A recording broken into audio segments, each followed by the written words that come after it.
Game number 2 is going to be Cal coming out for Air Force Ace. He is 9-6 this season. I believe he's probably one of the few Air Force Ace players that has a positive record. And he's 7-3 in StarCraft 2. Very, very nice. And of course, he will be playing a PvP because, you know, one non-mirror is far too many already. We have to go back to the mirror matchups here. I mean, this is Pro League after all. Got to differentiate ourselves, you know. This isn't the GSTL. This isn't IGN TAC thing. This is Pro League, where we only have mirrors. You want to watch mirror matchups? That's where you go. So it's going to be Cal versus Stats. Stats also having a pretty good record, 10-8 overall, 5-3 in StarCraft 2. 5 wins in his last 5 games, and he has Avril Lavigne as his theme song. He is, as we can see, an overall very strong player with very good taste.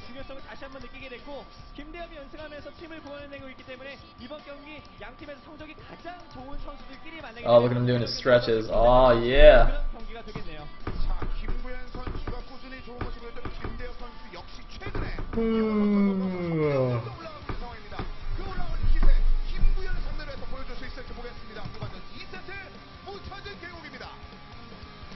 Going into the game.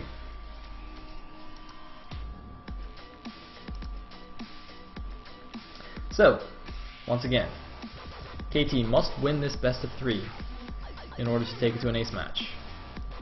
If Ace can actually pull another reverse 2-1, then they will take the series. And funnily enough, that's exactly what they did in round 1. In round 1 of Pro League, they lost the first game of Brood War, and then they came back and won it 2-1. And then Air Force Ace lost the first game of StarCraft 2, and then came back and won that 2-1 as well, with 2 PvPs in fact. So, Ace, man. They definitely can win here.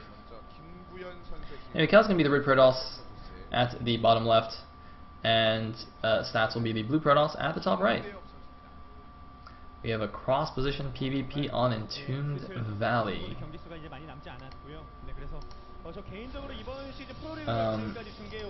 In round 2 though, by the way, KT I think smashed Ace. So let me see what the score was. I think it was a 4-1. Yeah, it was a 4-1 victory for them. So these teams are actually 1-1 overall.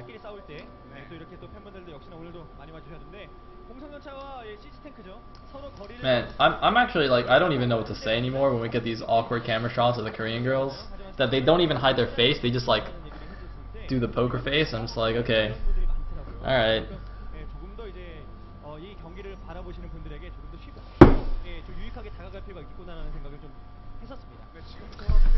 So we do have more random crowd shots. 13 gateways being placed by both players.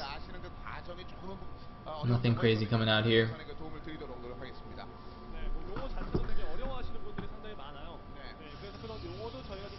And gas being taken as well.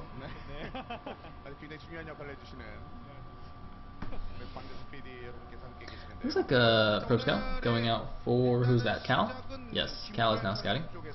Gonna go to the top left first, see nothing there. I know that they have Spawn cross map, no scout coming out yet for KT Stats, who recently won a very funny ace match against Jaedong when KT was playing against Team A. I thought it was crazy. I was like, okay. I mean, basically, we had the chance to see Flash versus Jaedong, and then the KT coach trolled everybody and sent out Stats instead. And then Stats just won anyway. He just like DT rushed Jaedong, but he did a really cool build because it was on Cloud Kingdom, and he took only 3 gases and didn't take the gas at the bottom of his natural, so the Overlord saw that the 4th gas wasn't taken, so Jaedong didn't get a lair or an evolution chamber, and Stats just made like 3 DTs and won the game. It was quite sad for Jaedong, but I mean, there it is. So let's see what he can do against Cal here. Looks like first Zealot is out, Stalker on the way for both players. And I don't. Oh, looks like Chrono on the Stalker rather than on the Warp Gate research. Interesting. Meanwhile, we do see that Stats skipped his Zealot, went straight for the Stalker and added on the second gateway, so he's doing a 3 Stalker opening here.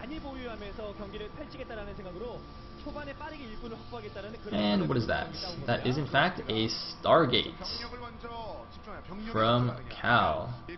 Yeah, alright. So, Stargate opening versus 3-gate Stalker. Or sorry, 2-gate 3-Stalker opening rather. And this often just transitions into Blink Stalker builds. So Blink Stalker, I mean, that's quite good against Phoenix if he does go for that. Let's see if he does. No, he's actually just gone straight for an expansion. Wow, that's very interesting. Of course, on Entombed, it's not too bad a choice. You do have that ramp leading up into your natural. It is a bit of a wide ramp, though, so you have to be a little bit careful here.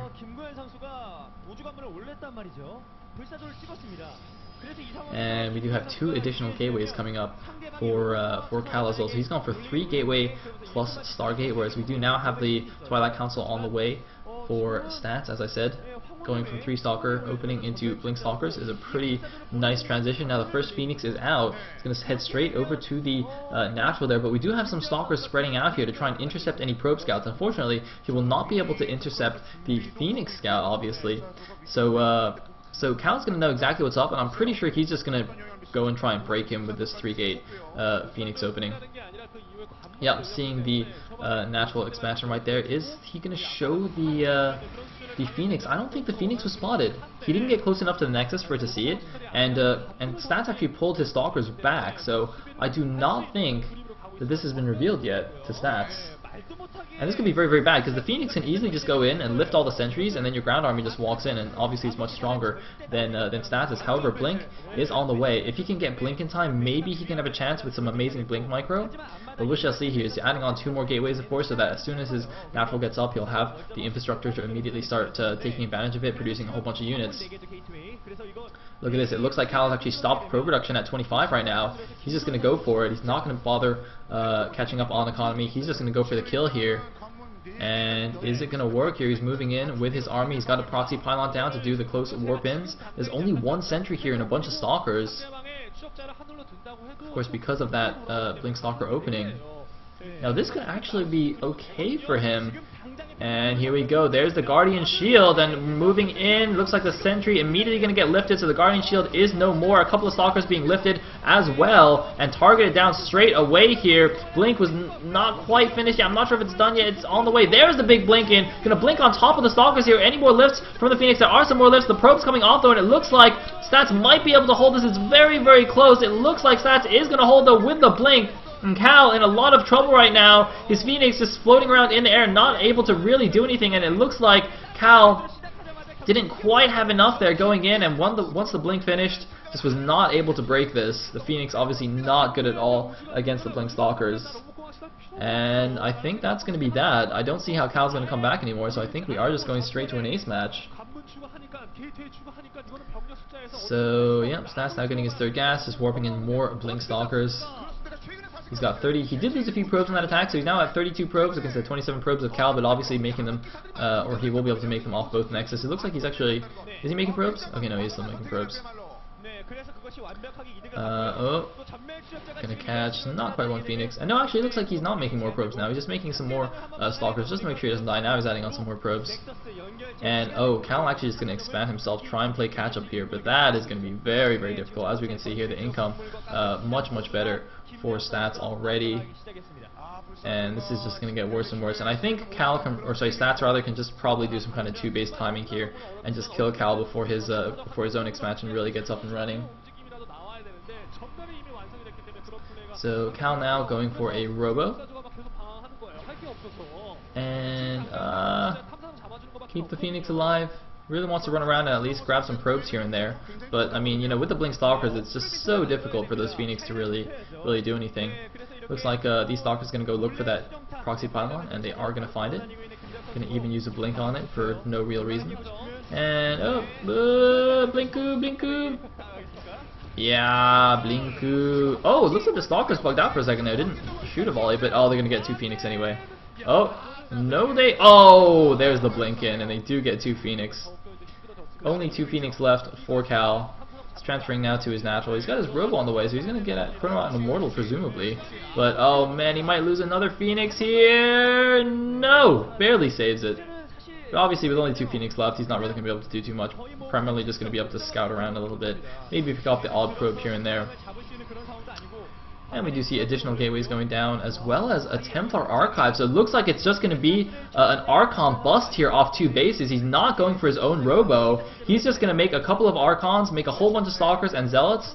He's getting Charge Lots as well. He's going Charge Lot, Archon, plus the Blink Stalkers behind, and he's just going to bust Cal off 2 bases here. And I think that's exactly the correct decision here, not to take this to a long game, just to press his advantage right now and end the game. Because otherwise, if it goes for too long, his advantage will kind of go away. Basically, just it'll kind of even out over time. So, yeah, this is going to be really, really tough. I mean, Cal is going to have a couple of Immortals here, but obviously they're going to do almost nothing against the Charge Lots and the Archons. And, you know, force fielding his ramp is not going to save him here. I mean, that's kind of what Cal's relying on here, to be able to force field his ramp a little bit, buy some time, and play catch up and get his Robo units out. But this is going to be very, very painful for him. I don't really see him holding this. He's chroning out Immortals, but that's just like not exactly what you want against Charge Lot Archon. And there we go. There are the Archons being warped in. There are a lot of Charge Lots. I think he's just... I'm not sure if Charge is finished yet. He might just wait for Charge to finish and then go. And here we go. Looks like the bust is about to commence. And there we go. The force field's going to do nothing here. Should just save the energy for Guardian Shield, and going to try and do some zoning force fields on the Stalkers, but the Charge Lots closing with everything here. The Immortals getting targeted down by the Stalkers, and Cal just getting completely crushed at his naturals, dropping to 30 supply against the 100 supply of his opponent, and this is going to be it. Cal going to have to GG out. GG! And Stats takes the second game here, so KT takes the StarCraft 2 portion of the series 2-0, and we are going to an ace match, ladies and gentlemen, to determine who is going to win the series. Remember that KT must win this game if they want any chance of making it to the playoffs. They need to win today against Air Force Ace, and then they need to win their next match against Woongjin Stars as well. And even if they do both of those things, it's still not guaranteed. Then they're relying on the results of other matches. So if they win both of their matches, then either Air Force Ace beats SK Telecom, or Team 8 beats Samsung Calm, which is actually quite likely. So essentially, if they can win both their matches, then they have a decent chance of making it to the playoffs. But if they lose one, then it's over. So